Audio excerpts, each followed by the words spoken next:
So ayun guys, kakatipid natin ng pamasahe. Ayan, nahuli tuloy kami.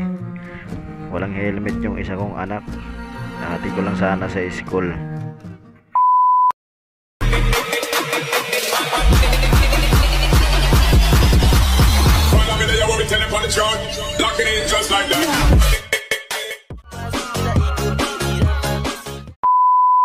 So ayun guys, welcome back to my channel. For today's video, babiyahe tayo guys. Diretso na natin sinabay yung anak natin sa school.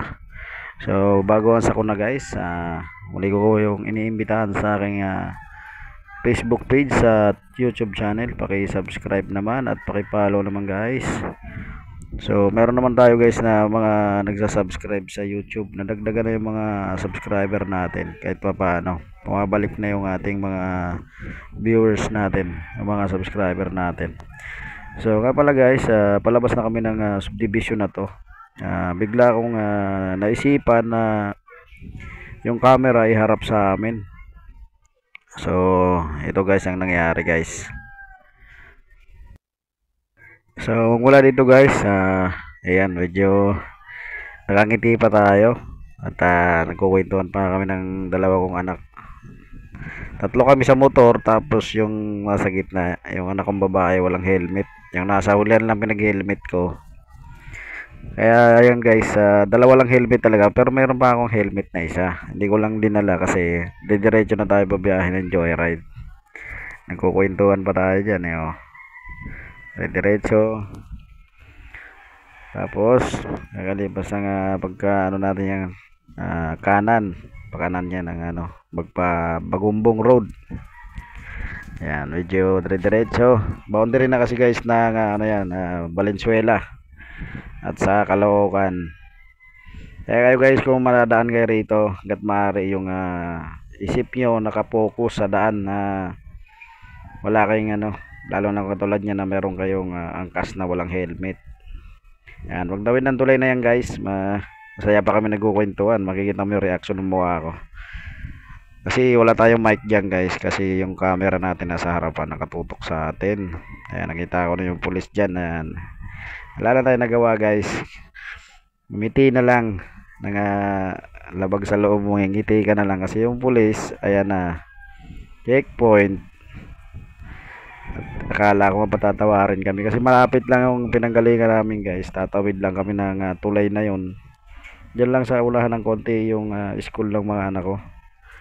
So ayun, pinatabi tayo. Hindi ko alam na nakuhanan pala to. Sayang hindi ko na tinanggal yung camera sa harapan para kita talaga lahat ng nila ginagawa dyan. Pero legit na checkpoint, pero wala sila nakalagay na checkpoint. Basta na lang sila, wala man lang nakalagay dun sa may bandang unahan na checkpoint. Mayroon checkpoint. Yung iba kasi naglalagay niyan. Sila wala, parang bigla na lang silang hihinto yung mobile, biglang mamamara. Ganyan yung ginagawa ng mga yan guys. So ayan, kukuha natin yung papel natin, RCR. Wala lang problema sa register natin guys, saka lisensya. Kaya wala tayong kaba dyan. Yung helmet lang talaga. Kiusap pa nga ako dyan guys sir, na sabi ko baka pwedeng palusutin niya ako kasi hatid ko lang yung anak ko sa school eh. Kaya pwede naman daw pala ang pasahero guys na dalawa, basta naka helmet lang parehas. Birthday pa naman ng anak ko na yan, nasa likod ng pulis, puti, nakaputi. Birthday niya kahapon, nahuli pa kami. Walang yan. Bibili na natin ng handa ay pantutubos pa. So ayun guys, hindi na ako nakuha ng camera dyan kasi sumunod ako na sa pulis.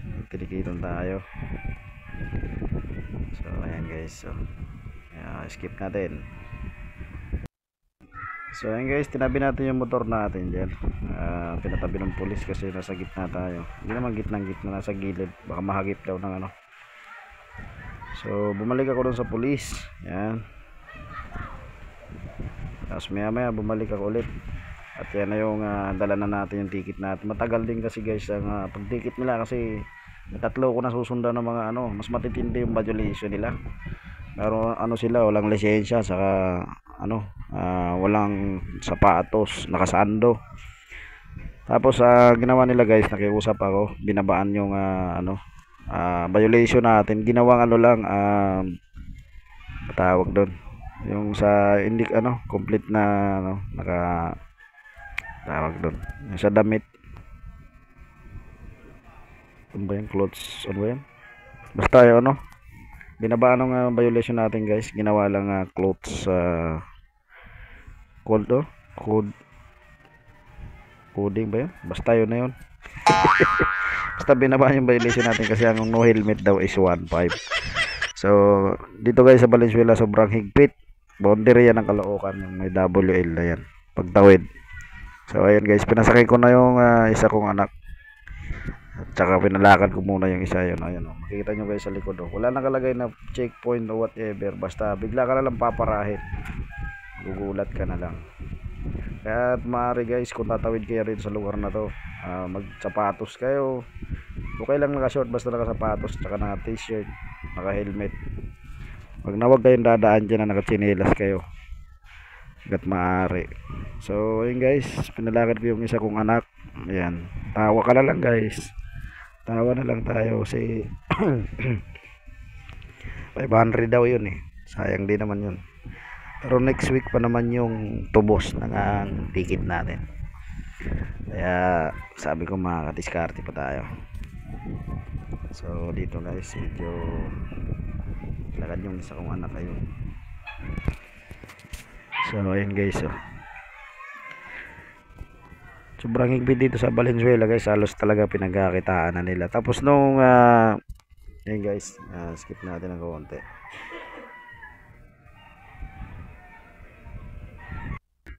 So ayun guys, maya maya binabana natin yung dalawa kong anak dito sa may Big Na School, high school.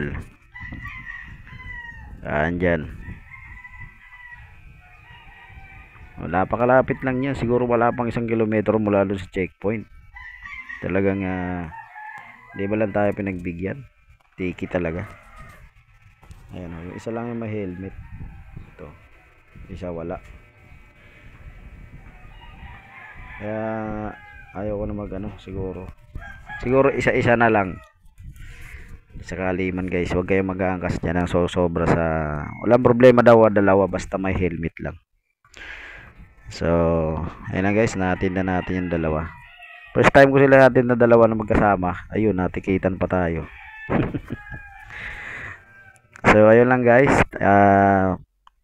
tip ko sa inyo dyan, ingat na lang kayo dyan sa may WL na yan. A few moments later. So ayun guys, good morning guys. Time check 11:54 ng tanghali. At ayun guys, sinatid natin yung mga anak natin sa school.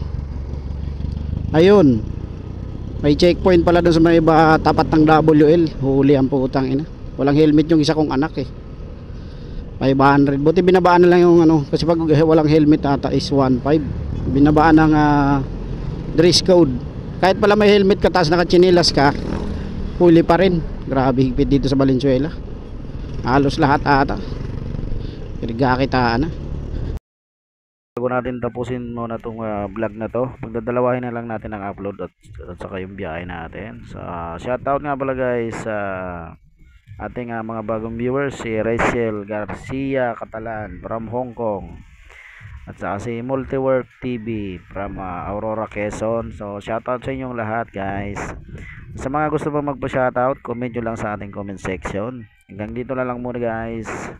So nga pala guys, kung di pa kayo nakasubscribe sa aking YouTube channel, please subscribe guys. At pakipollow na rin ako sa aking Facebook page. So hanggang dito na lang guys, God bless. See you next video, bye bye.